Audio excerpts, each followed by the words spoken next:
ମୁଁ ଶ୍ରୀ ସୁକଦେବ ମହାନ୍ତ ଭାରତୀୟ जनता पार्टी केन्दुझर जिलार सभापति। भारतीय जनता पार्टी राज्य मत जिला सभापति घोषणा कर राज्य पाखे मु बधाई।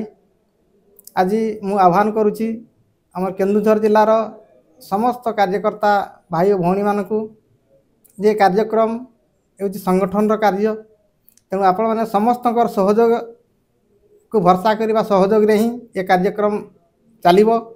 एवं निश्चित रूप से मुझे कहबी आज संगठन एवं सत्ता जो रही आज ओडिशा रे आम जो ओडिशा सरकार और केंद्र सरकार अच्छी उभय सरकार जो कार्यक्रम जो विभिन्न योजना ताकू आम सठिक ढंग से कार्यकारी करवा प्रत्येक गाँ स्तर व बूथ स्तर में, तेबे पार्टी निश्चित मजबूत एवं समस्त अपेक्षा रही समस्ते गुणुची मुसा पर आम कम करिया।